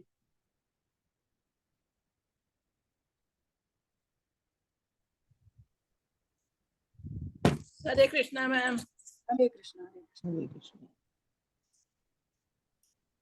जो ज्ञेय पूर्वोक्त ज्ञान से जानने योग्य है उस परमात्म तत्व को मैं अच्छी तरह से कहूंगा, जिसको सुनकर मनुष्य अमरता का अनुभव कर लेता है। वह ज्ञेय तत्व अनादि वाला और परम ब्रह्म है। उसको न सत कहा जा सकता है और न असत ही कहा जा सकता है। हरे कृष्णा मैम। हरे कृष्णा हरे कृष्णा। देखिए हमने 11वां श्लोक नहीं समझा ना, हमने केवल 10वां श्लोक ही समझा कि जन समुदाय में प्रीति ना होना। इसके अलावा देखिए भगवान 11वें श्लोक में कह रहे हैं कि अध्यात्म ज्ञान में नित्य निरंतर रहना। अध्यात्म ज्ञान में नित्य निरंतर रहने का मतलब क्या, कि एक परमात्मा की सत्ता को ही हर समय महसूस करना, उसको अनुभव में रखना कि परमात्मा ही सब जगह परिपूर्ण है, सारे देश काल व्यक्ति वस्तु में परमात्मा परिपूर्ण है। ऐसे परमात्मा की सत्ता हमें हमेशा याद रखनी चाहिए। इसके अलावा एक और बात कि मैं केवल कृष्ण का हूँ और कृष्ण ही मेरे हैं। हे नाथ, चलिए हे नाथ की पुकार लगाएं। हे नाथ, हे हे नाथ, हे मेरे हे नाथ, मेरे नाथ, मैं केवल मैं आपका आपको, हूँ मैं मैं केवल केवल आपका हूँ और केवल आप मेरे हैं। और केवल केवल आप आप मेरे। मैं आपको भूलूं नहीं। मैं मैं आपको आपको भूलूं भूलूं नहीं। नारायण नारायण नारायण।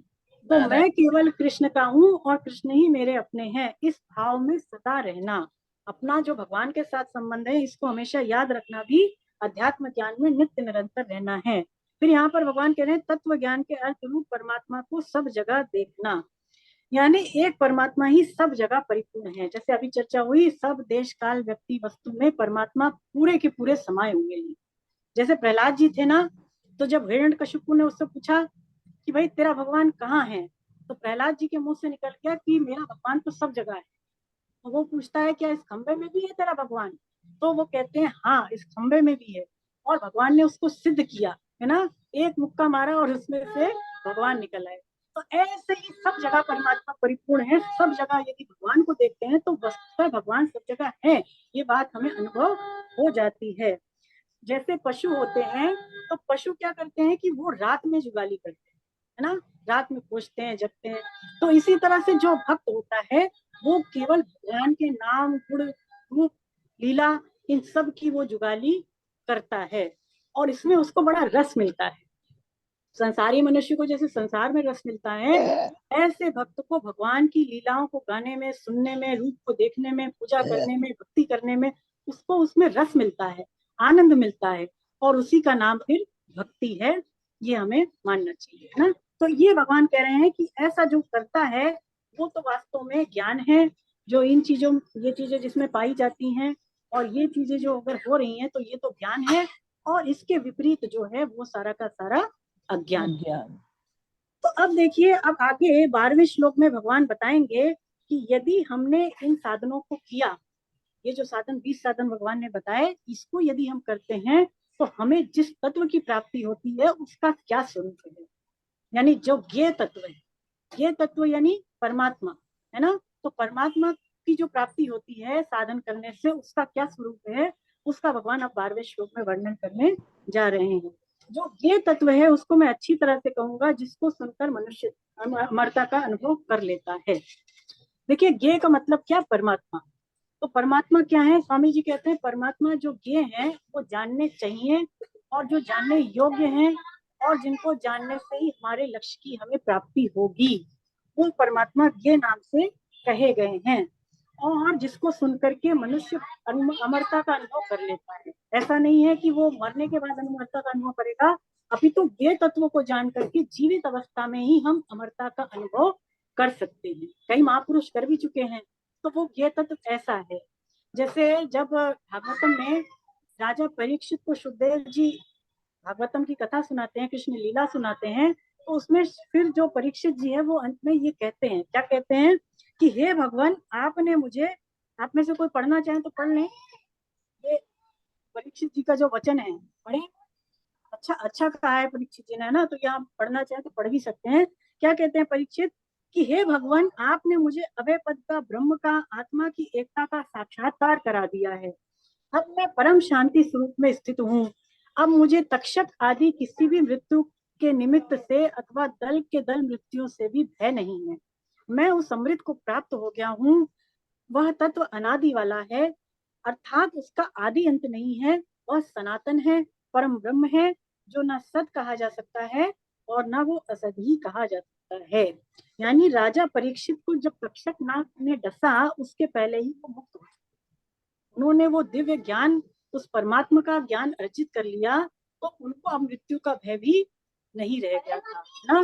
तो ऐसा वो दिव्य ज्ञान है कि जिसको प्राप्त करके मनुष्य जीवित अवस्था में ही अमरता का अनुभव कर सकता है। फिर भगवान कह रहे हैं कि वह ज्ञेय तत्व अनादि परम ब्रह्म है और उसको न सत कहा जा सकता है, न असत कहा जा सकता है। देखिए, वो जो तत्व है यानी जो परमात्मा है, वो हम मन बुद्धि इंद्रियों के द्वारा नहीं जान सकते। परमात्मा क्या माने गए हैं? वो अलौकिक है ना। परमात्मा लौकिक तो है नहीं, परमात्मा क्या है? अलौकिक है। तो अलौकिक चीज को जानने के लिए अलौकिक चीज की ही आवश्यकता पड़ती है। जैसे हमने 11वें अध्याय में देखा कि अर्जुन को भगवान कहते हैं कि हे अर्जुन, तू मुझे इन चर्म चक्षुओं से नहीं देख सकता, मुझे देखने के लिए तो तुझे क्या चाहिए? दिव्य चक्षु चाहिए, है ना। क्योंकि परमात्मा क्या है? परमात्मा दिव्य है, अलौकिक है। तो अलौकिक चीजों को देखने के लिए हम इन भौतिक चीजों से नहीं देख सकते। हमारे जो मन है, इंद्रियां हैं, हमारी जो बुद्धि है, ये सारी चीजें लौकिक है, भौतिक है। तो इनसे हम उस चीज का अनुभव नहीं कर सकते। फिर कैसे अनुभव करेंगे? स्वयं के द्वारा ही उसका अनुभव किया जा सकता है। यानी आत्मा ही उस परमात्मा का अनुभव कर सकती है। जैसे हमारी दृष्टि में तो देखिए, दिन और रात होता ही है। दिन के बाद रात, रात के बाद दिन, ऐसा ही तो चलता है। लेकिन सूर्य की दृष्टि में सब कुछ दिन ही दिन है। सूर्य की दृष्टि में वस्तुतः न दिन है और न सूर्य की दृष्टि में रात है।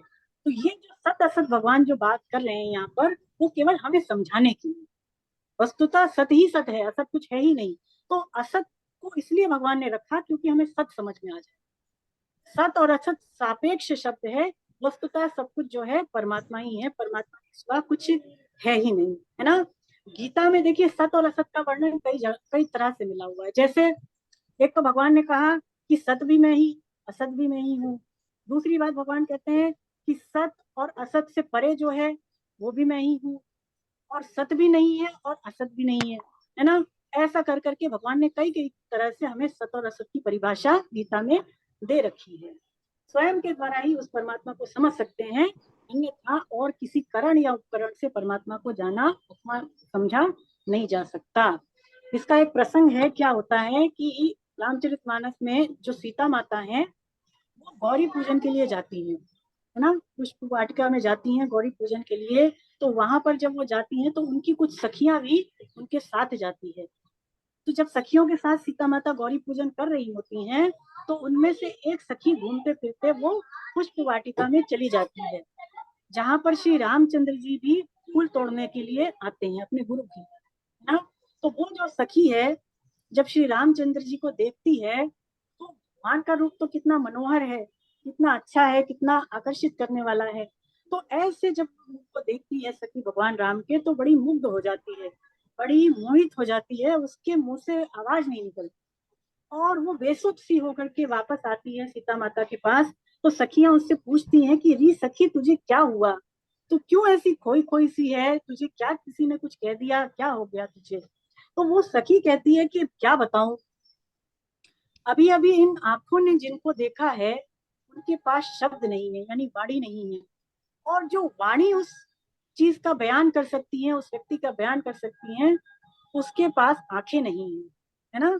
जैसे इसमें कहा है कि श्याम गौर किम कहूं बखानी, गिरा नयन नयन बिनु वाणी, है ना। कितनी प्यारी बात है। तो इस तरह से वो दिव्य तत्व यानी जो ज्ञेय तत्व है, वो भी कुछ ऐसा ही है कि उसको हम अपने शब्दों में नहीं बखान कर सकते, शब्दों में उसको नहीं पकड़ सकते।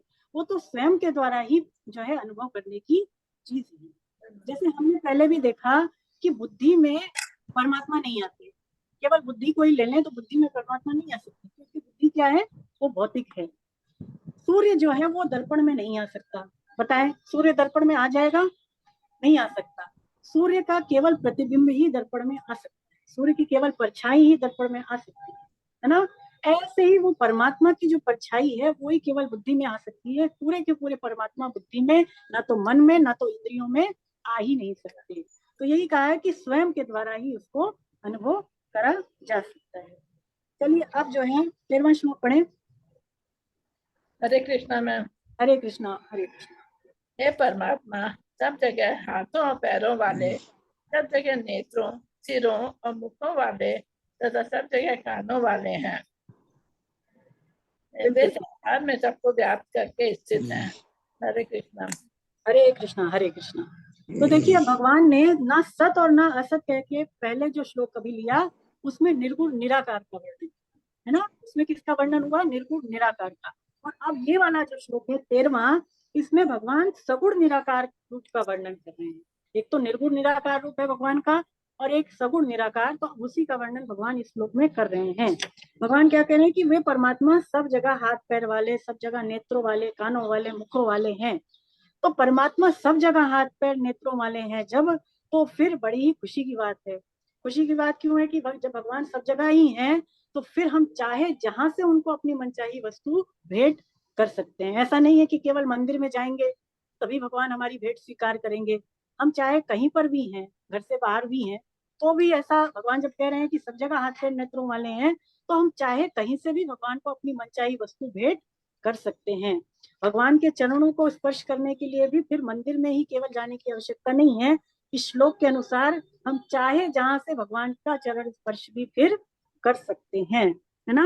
यहाँ पर दिया है कि लाखों भक्त मिलकर के अलग अलग जगहों से या फिर एक ही जगह एक ही साथ मिलकर के उस भगवान कृष्ण का पूजन कर सकते हैं। बताइए कैसे विलक्षण है भगवान कि हम चाहे तो एक साथ पूजन कर लें और चाहे तो अकेले ही उस परमात्मा का पूजन कर लें। भगवान हर तरह से पूजा करवाने के लिए तैयार ही है ना।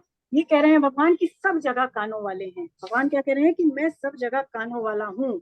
तो जब भगवान सब जगह कानों वाले हैं तो यदि हम किसी की निंदा करते हैं तो क्या भगवान उसको नहीं सुनते? पता है, बिल्कुल सुन लेते हैं, वो हमें पता नहीं चलने देते। तो हम किसी की निंदा नहीं करें। भगवान स्तुति को भी सुनते हैं, स्तुति को सुनते हैं तब तो ये मानते हैं हम कि भगवान हमको सुन रहे हैं, लेकिन निंदा करते हैं तब तो ये सोचते हैं भगवान सुनते ही नहीं। लेकिन भगवान जैसे कह रहे हैं कि सब जगह कानों वाला हूँ, तो निंदा और स्तुति दोनों को वो सुन लेते हैं। कहीं भी कोई आर्त भाव से कृष्ण को पुकारे, प्रार्थना करे, तो भगवान उसकी प्रार्थना भी सुन लेते हैं। ये भी कहने की आवश्यकता नहीं, जैसे द्रौपदी ने पुकारा, जैसे ग्रह ने जब गज का पैर पकड़ा तब गज ने पुकारा, है ना। तो ऐसे जहां कहीं भी भगवान को कोई आर्त भाव से पुकारता है, जैसे और कौन, जिसके बेटे परीक्षित किसके बेटे थे बताएं? परीक्षित जी की भगवान ने रक्षा करी थी गर्भ के, उत्तरा के गर्भ की, है ना, उत्तरा के पुत्र। तो उत्तरा ने जब भगवान को पुकारा तो भगवान ने नहीं सुना क्या? तो इसका मतलब भगवान सब जगह कानों वाले हैं। तो कहीं भी कोई आर्त भाव से कृष्ण को पुकारे तो भगवान उसकी प्रार्थना सुन लेते हैं। चींटी के पग नूपुर बाजे तो भी साहिब सुनता है। चींटी के अगर नुपुर बांध दिए जाए तो इतनी छोटी की चींटी के अगर पैरों में नुपुर बजे तो वो भी कृष्ण सुन लेते हैं। फिर यहाँ पर ऐसे कहा है कि परमात्मा सब जगह अपने आप को व्याप्त करके स्थित है, यानी कि भगवान सब जगह परिपूर्ण है। ये बात बार बार निकल के आती है कि भगवान सब जगह है, सब देश काल सब जगह है ना। अगर हमारे पास स्याही हो और हमारे पास कलम हो, है ना, इंक हो और हमारे पास यदि पेन हो, तो हम चाहे जिस लिपि में अपनी मनपसंद की लिपि में लिख सकते हैं कि नहीं बताइए? बिल्कुल लिख सकते हैं। और इसी तरह से यदि सोने की एक डली हो हमारे हाथ में, तो क्या हम उससे ऐसा कोई गहना है जो नहीं बना सकते? बताएं, सोना है हमारे पास, खाली सोना तत्व से है, तो सारे गहनों का निर्माण किया जा सकता है। ऐसे ही सत और असत से जो परे की चीज है वो भी परमात्मा ही है, सत और असत भी परमात्मा ही है। और सत और असत जब नहीं रहेगा तब भी जो बचेंगे वो परमात्मा ही रह जाएंगे ना। ये बात इस श्लोक में निकल के आई। चलिए अब आप रुक जाएं मंजू जी। अब मैं एन के गुप्ता सर को निवेदन करूंगी कि वो पढ़ें। आप पढ़े सर। हरे कृष्णा। हाँ, हरे कृष्णा। वे परमात्मा संपूर्ण इंद्रियों से रहित हैं और संपूर्ण इंद्रियों के विषयों को प्रकाशित करने वाले हैं, आसक्ति रहित हैं और संपूर्ण संसार का भरण पोषण करने वाले हैं, तथा गुणों से रहित हैं और संपूर्ण गुणों के भोक्ता हैं। वे परमात्मा संपूर्ण प्राणियों के बाहर भीतर परिपूर्ण हैं और चर अचर प्राणियों के रूप में वे ही हैं। एवं दूर दूर से तथा नजदीक से नजदीक भी वे ही हैं और वे अत्यंत सूक्ष्म होने से जानने में नहीं आते। वे परमात्मा स्वयं विभाग रहित होते हुए भी संपूर्ण प्राणियों में व्यक्त की तरह स्थित हैं और वे जानने योग्य परमात्मा ही संपूर्ण प्राणियों को उत्पन्न करने वाले हैं तथा उनका भरण पोषण करने वाले हैं और श्रृंगार करने वाले हैं। यह हरे कृष्णा। हरे कृष्णा हरे कृष्णा। तो देखिए इन 3 श्लोकों को समझे। अब देखिए पहले भगवान ने सगुण निराकार के बारे में बताया, अब जो 3 श्लोक यहाँ पर आए हैं उसमें भगवान ये तत्व की विलक्षणता, ये यानी परमात्मा तत्व की विलक्षणता, सर्वव्यापकता और सर्व समर्थता का वर्णन भगवान कर रहे हैं ना। तो यहाँ पर भगवान पहली चीज कह रहे हैं कि इंद्रियों से रहित है। भगवान कह रहे हैं कि वो जो ज्ञ है वो इंद्रियों से रहित है। तो यहाँ स्वामी जी समझाते हैं कि परमात्मा जो है वो हमारी तरह इंद्रियों से युक्त नहीं है, यानी भगवान जो है वो हमारी तरह हाथ पैर नेत्र वाले नहीं है, ऐसा हमें दिखाई नहीं दे रहे हैं, लेकिन फिर भी इंद्रियों से युक्त न होने पर भी स्वामी जी कहते हैं कि वो इंद्रियों के विषयों को ग्रहण करने में सर्वथा समर्थ हैं। भगवान की हमारी तरह कर्मेंद्रियां नहीं है, लेकिन फिर भी वो कर्मेंद्रियों के सारे काम करते हैं। जैसे हमें भगवान के कान नहीं दिखाई दे रहे, लेकिन फिर भी भगवान यदि कोई पुकारे तो उसकी पुकार सुन लेते हैं। भगवान के हमें नेत्र नहीं दिखाई दे रहे, फिर भी यदि भगवान हमें जो है चारों तरफ से देख रहे हैं, ऐसा स्वामी जी कहते हैं। भगवान की हमें रसना नहीं दिखाई दे रही है, लेकिन जब भी हम कोई चीज भगवान को भोग लगाते हैं तो भगवान उस चीज को स्वीकार कर लेते हैं। तो यही भगवान कहते हैं कि भगवान इंद्रियों से युक्त ना होने पर भी वो सारी चीजों को ग्रहण करने में समर्थ हैं। फिर यहाँ पर कह रहे हैं कि संपूर्ण इंद्रियों के विषयों को प्रकाशित करने वाले। हमने पहले ये जाना गीता में कि इंद्रियों नहीं, विषयों को जो प्रकाश मिलता है वो किससे मिलता है? विषयों को प्रकाश इंद्रियों से मिलता है। और इंद्रियों को प्रकाश किससे मिलता है? इंद्रियों को मिलता है मन से। मन का प्रकाश बुद्धि, और बुद्धि का प्रकाश अहम, और अहम का भी जो प्रकाश करने वाला है वो परमात्मा है ना। तो मूल में जो सबको प्रकाश मिल रहा है वो परमात्मा से ही मिल रहा है ना।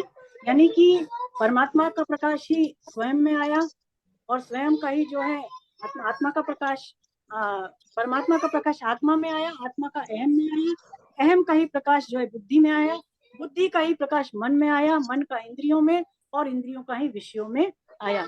तो मूल में जो सबको प्रकाशित कर रहा है वो केवल और केवल परमात्मा है ना। परमात्मा ही सबको ज्ञान दे रहे हैं, सबको प्रकाशित कर रहे हैं। फिर यहाँ पर भगवान कह रहे हैं आसक्ति रहित, वो परमात्मा, वो ज्ञेय तत्व जो है वो आसक्ति रहित है। स्वामी जी कहते हैं कि भले ही परमात्मा आसक्ति रहित है, लेकिन आसक्ति रहित होते हुए भी वो चींटी से लेकर के ब्रह्मा तक हमारे माँ बाप से भी ज्यादा अधिक हमारा भरण पोषण करते हैं। परमात्मा है तो आसक्ति रहित, लेकिन सबसे ज्यादा हमें संभालने वाले वो केवल और केवल भगवान ही है, उनके सिवा कोई है नहीं। यहाँ पर ये कहा है भगवान ने कि सबका भरण पोषण करने वाला, सबका भरण पोषण करने वाले परमात्मा। यानी स्वामी जी कहते हैं कि जिसको जहां पर जिस भी वस्तु की आवश्यकता होती है, भगवान उस तक उस वस्तु को किसी न किसी रीति से पहुंचा देते हैं। चलिए हम ये तो कह सकते हैं कि हमारा भरण पोषण तो परमात्मा कर रहे हैं, लेकिन हमारे अलावा और जितने अनंत ब्रह्मांड में जीव हैं, बताइए उनको कौन पाल पोस रहा है? जो वृक्ष हैं, लताएं हैं, और भी जो कीड़े मकोड़े हैं, जीव जंतु हैं, उनको कौन पाल रहा है?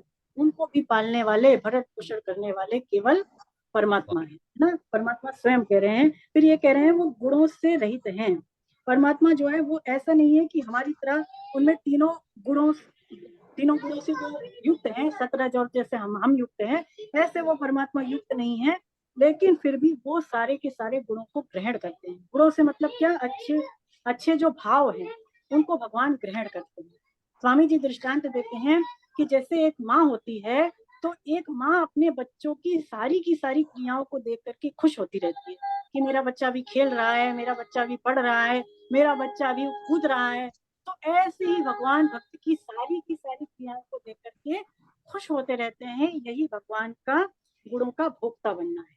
ये क्या है? भगवान का गुणों का भोक्ता बनना है ना। वे परमात्मा संपूर्ण प्राणियों के बाहर और भीतर भी हैं, चराचर प्राणियों के रूप में भी वे ही हैं। तो भगवान सब जगह हैं, बाहर भी हैं, भीतर भी हैं। जैसे नरसिंह भगवान थे ना, तो नरसिंह भगवान जो है वो हिरण्यकशिपु ने जब ऐसा वरदान मांगा ब्रह्मा जी से, तो भगवान ने फिर उसको कैसे मारा बताइए? ना दिन में, ना रात में, ना घर में, ना बाहर है। तो ऐसे ही भगवान यहाँ पर वर्णन कर रहे हैं कि सब तरफ भगवान ही भगवान है। जैसे एक बर्फ का टुकड़ा मान लीजिए हम समुद्र में डाल दें, बर्फ का टुकड़ा अगर आप समुद्र में डाल दें तो बर्फ के बाहर क्या है? जल है, और बर्फ के भीतर यानी समुद्र में क्या है? जल है, और वो बर्फ का टुकड़ा भी क्या है? वो भी जल रूपी ही है। तो ऐसे ही परमात्मा के रूप में ही सब कुछ है। इस संसार के पहले भी परमात्मा थे, संसार जब नहीं रहेगा तब भी परमात्मा रहेंगे, और संसार के रूप में भी परमात्मा ही परमात्मा है। यानी एक परमात्मा ही सब जगह है, परमात्मा के सिवा कुछ है ही नहीं। वासुदेव सर्वम, है ना, इसी भाव में गीता है। देखिए यहाँ पर एक प्रसंग भी है कि एक परमात्मा ही जो है सब जगह है। प्रसंग क्या है? नामदेव जी का, है ना। तो नामदेव जी जो है एक बार, क्योंकि वो भगवान के सच्चे भक्त थे, तो भगवान उनको आज्ञा भी दे दिया करते थे। तो एक बार भगवान ने नामदेव जी को आज्ञा दी कि तुम संत विसोबा खेचर जी के पास जाओ। एक संत हुए हैं विसोबा खेचर जी, तो उनके पास जाओ। तो नामदेव जी जब उनके पास गए, उन संत के पास, तो वो संत जो थे, जो शिवलिंग होता है, शिवलिंग के ऊपर दोनों पैर रख के लेटे हुए थे। तो नामदेव जी ने जब इस चीज को देखा तो उनको बड़ा बुरा लगा कि ऐसे कैसे लेटे हुए हैं भगवान शिव के ऊपर। और जो संत थे वो जान लिए उनकी मन की बात, तो उन्होंने कहा नामदेव जी से कि देखिए मैं तो बूढ़ा हो गया हूँ, वृद्ध हो गया हूँ, आप ही उठा करके मेरे पैरों को दूसरी तरफ रख दीजिए। अब नामदेव जी ने जब उनके पैरों को उठा करके दूसरी तरफ रखा, शिवलिंग से हटा करके, तो जहां उन्होंने पैर रखा उसके नीचे पुनः वो जो शिव की पिंडी थी वो प्रकट हो गई। नामदेव जी जहां जहां उनके पैरों को रखते वहीं वहीं शिव जी की पिंडी नीचे प्रकट हो जाती। तो नामदेव जी समझ गए कि ये कोई सामान्य व्यक्ति नहीं है, कोई साधारण संत नहीं है, ये तो बहुत पहुंचे हुए ऊंचे व्यक्ति हैं। और उन संत ने उनको क्या कहा कि देखो, तुमने सगुण साकार रूप से तो भगवत तत्व को मान लिया, जो कि बहुत अच्छी बात है, लेकिन वो परमात्मा सब जगह व्याप्त है, चल चराचर जगत में वो स्थित है, इस बात को तुमने अभी नहीं स्वीकार किया। ये ज्ञान अभी तुम्हारा अधूरा है। तो ये जो ज्ञान है कि एक परमात्मा ही सब जगह है, सब जगह परिपूर्ण है, ये ज्ञान ही वास्तविक ज्ञान है। ये ज्ञान अगर किसी को हो जाता है तो ना तो उसके द्वारा कोई बुरे कर्म होंगे, ना ही बुरा व्यवहार होगा, और ना ही वो भगवान को भूल सकेगा, वो भूल भी नहीं सकेगा, है ना। तो जैसा भगवान इसमें जो है बहुत अच्छी अच्छी बातें बता रहे हैं कि परमात्मा ही सभी जगह परिपूर्ण है, उसको यदि हम अनुभव कर लें, उसको यदि केवल मान लें, तो फिर हमारा जो है कल्याण निश्चित रूप से हो जाएगा।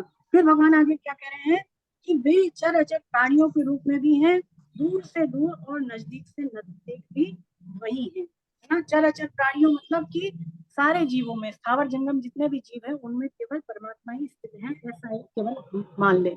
दूर से दूर भी वही है, नजदीक से नजदीक भी वही है। देखिए दूर से दूर कैसे, कई भाव हैं इसके कि यदि हम संसार में ही रचे पचे हैं, संसार में ही लगे हुए हैं, तो स्वामी जी कहते हैं कि फिर तो भगवान हमसे दूर से दूर ही है। लेकिन ऐसे लोग जो भगवान के सम्मुख हैं, भगवान के भक्त हैं, भगवान का भजन कर रहे हैं, प्रेम कर रहे हैं, उनके लिए भगवान फिर नजदीक से नजदीक भी हैं, ऐसा हमें मानना चाहिए। स्वामी जी कहते हैं बड़ी अच्छी बात कि हमारे जो तीनों शरीर हैं, कौन कौन से? स्थूल, सूक्ष्म और कारण। इन तीनों शरीरों से भी जो पास की चीज है वो है हमारा अहम। वो क्या है? हमारा अहम। और उस अहम से भी जो पास है हमारे, वो है परमात्मा। कितने नजदीक है बताइए। और स्वामी जी कहते हैं दूर से दूर यदि हमारी कोई चीज है, तो दूर से दूर यदि चीज है तो वो है 5 महाभूत, पृथ्वी, जल, वायु, आकाश और तेज। और इन पंच तत्वों से भी दूर मानी गई है मूल प्रकृति, और उस मूल प्रकृति से भी दूर है परमात्मा। ऐसा हमें मानना चाहिए। तो पास से पास भी वही है और दूर से दूर भी वही है, और पास से पास भी वही है, दूर से दूर भी वही है। इसमें तीन तीन तरह से और भी समझ सकते हैं। 3 तरह से कैसे? एक तो देशकृत, कालकृत, और एक है वस्तुकृत, है ना। देशकृत मतलब कि देखिए अनंत ब्रह्मांड है, बहुत सारे ब्रह्मांड हैं सृष्टि में, तो अनंत ब्रह्मांड हो गए, लाखों करोड़ों आकाश गंगाएं हैं, तो उनसे भी यदि कोई दूर है, उनसे भी यदि कोई परे है इतनी सारी ब्रह्मांड में, तो वो परमात्मा ही है। और यदि नजदीक से नजदीक देखा जाए तो हमारे अंतःकरण, हमारे हृदय में ही बैठे हैं परमात्मा है, तो कितनी नजदीक है। तो हृदय में बैठे हैं, इस कारण से वो नजदीक से नजदीक भी माने गए हैं। कालकृत मतलब कि जब कुछ नहीं था, जब ये संसार नहीं था, है ना, तो तब कौन थे? तब परमात्मा थे। और जब कुछ नहीं रह जाएगा, जब प्रलय होगी, तब भी कौन रहेगा? अंत में केवल परमात्मा ही रह जाएंगे। वस्तुओं के रूप में, वस्तुकृत भी परमात्मा। कैसे कि जब वस्तुएं होती हैं तो वस्तुओं के रूप में भी परमात्मा है, वस्तुएं जब नहीं थी तब भी, जब खाली मतलब मटेरियल रहा होगा, मान लीजिए धातु रही होगी, तब भी परमात्मा थे। और जब वस्तुएं नष्ट हो जाएंगी, है ना, जब वो मिट जाएंगी, तब भी उनमें कौन रह जाएंगे? केवल परमात्मा ही रह जाएंगे। तो इस तरह से देखें तो परमात्मा जो है वो दूर से दूर भी है और वो नजदीक से नजदीक भी हमारे माने गए हैं। चलिए आगे भगवान कह रहे हैं कि अत्यंत सूक्ष्म होने से वो जानने में नहीं आते। देखिए भगवान सूक्ष्म है ना, सूक्ष्म रूप से ही हम जब भोग लगाते हैं तो हम ये सोचते हैं भगवान ने खाया ही नहीं होगा, लेकिन देखिए सूक्ष्म रूप से वो ग्रहण कर लेते हैं ना। यहाँ पर स्वयं भगवान कह रहे हैं कि वो सूक्ष्म है। तो अब वो इतने सूक्ष्म है, तो स्वामी जी कहते हैं कि सूक्ष्म होने के कारण वो इंद्रियों का और अंतःकरण का विषय है ही नहीं। सूक्ष्म है, इस कारण से इंद्रिया उनको नहीं जान पा रही है, मन बुद्धि जैसी चीजें उनको नहीं जान पा रही है, क्योंकि भगवान अत्यंत सूक्ष्म है, ऐसा कह रहे हैं। अत्यंत सूक्ष्म होने से स्वामी जी कहते हैं कि उनका तो हमें अभाव ही प्रतीत होगा, लेकिन उनका अभाव वस्तुतः है नहीं। उनका अभाव है नहीं, लग रहा है कि परमात्मा नहीं है क्योंकि दिखाई नहीं दे रहे हैं हमारी आंखों से, हम उन्हें कानों से सुन नहीं पा रहे हैं, है ना। लेकिन स्वामी जी कहते हैं कि इसका मतलब है नहीं कि वो ये, इसका मतलब ये नहीं मान ले कि परमात्मा है नहीं, परमात्मा तो है लेकिन सूक्ष्म रूप से है, और वो इंद्रियों और अंतःकरण का विषय नहीं है। स्वामी जी दृष्टांत देते हैं कि जैसे मान लीजिए कहीं पर भगवत गीता लिखा हुआ है, कहीं पर मान लीजिए भगवत गीता लिखा हुआ है, तो एक अंधे व्यक्ति के लिए वो क्या है बताइए? अंधा नहीं, एक अनपढ़ व्यक्ति के लिए अगर कहीं पर भगवत गीता लिखा है तो एक अनपढ़ व्यक्ति के लिए वो जो चीज है वो केवल लकीरें हैं, वो केवल लकीरें हैं। लेकिन पढ़े लिखे को दिखता है कि ये लिखा है भगवत गीता। ऐसे ही स्वामी जी कहते हैं कि जब कोई गीता का मनन करता है, चिंतन करता है, तो गीता के जो गहरे भाव हैं वो उसको फिर दिखने लग जाते हैं, वो उसको दिखने लग जाते हैं ना। फिर यहाँ पर भगवान कह रहे हैं कि संपूर्ण प्राणियों को उत्पन्न करने वाले, नहीं, यहाँ पर भगवान कह रहे हैं कि परमात्मा स्वयं विभाग रहित होते हुए भी संपूर्ण प्राणियों में विभक्त की तरह स्थित है। जानने योग्य परमात्मा ही संपूर्ण प्राणियों को उत्पन्न करने वाले, भरण पोषण करने वाले और वो संहार करने वाले भी वे ही हैं, है ना। यानी कि सबका पालन करने वाले, सबके जो दाता हैं वो केवल और केवल भगवान राम है अथवा भगवान श्री कृष्ण ही है ना। यहाँ पर जो है बड़ा अच्छा ये तत्व के बारे में वर्णन हुआ है कि बिनु पद चलहि सुनहि बिनु गाना, कर बिनु करम करहि विधि नाना, आनन रस भोगी बिनु बाकी बढ़ता बढ़ जोगी, तन बिनु परस नयन बिनु देखा, ग्रही ग्रान बिनु बास शेषा, असि सब भांति अलौकिक करनी, महिमा जासु जाई नहीं बरनी।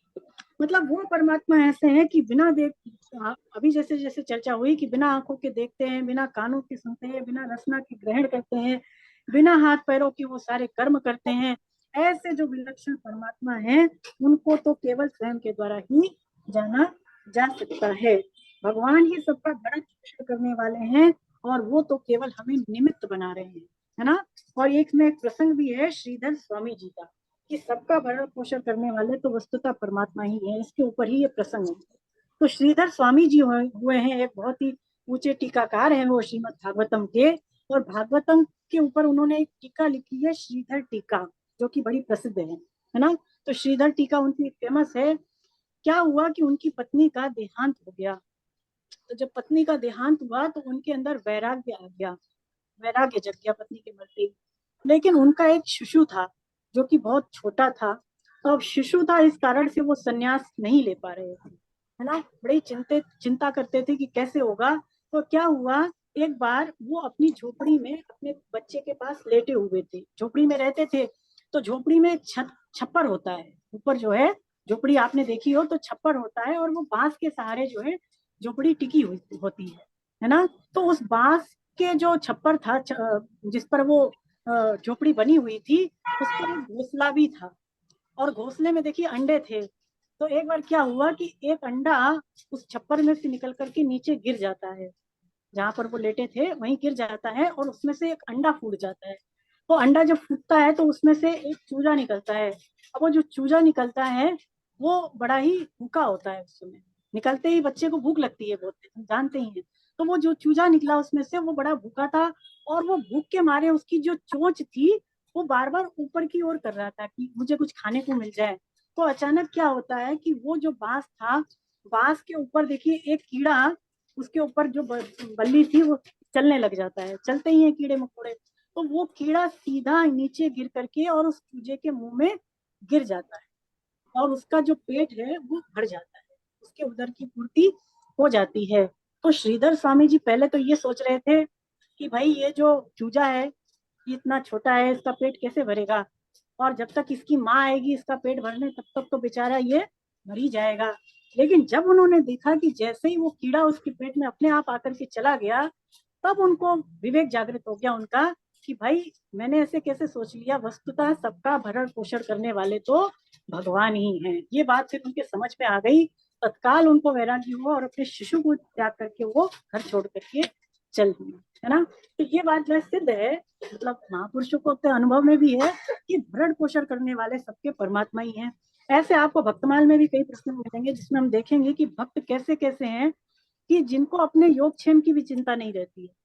तो ऐसे भक्तों को भी कौन संभालते हैं फिर, उनकी पूर्ति, उनकी उधर की पूर्ति केवल और केवल कृष्ण ही करते हैं, है ना। तो ऐसे जो अनंत भगवान है, हम उनकी शरण में उन पर श्रद्धा और विश्वास रखें तो वो निश्चित रूप से हमें भी संभाल लेंगे। हरे कृष्ण। तो चलिए आज यहीं तक लेते हैं, है ना, ज्यादा नहीं लेंगे, और चाहे तो ले भी सकते हैं लेकिन रहने देते हैं, चलिए कोई नहीं।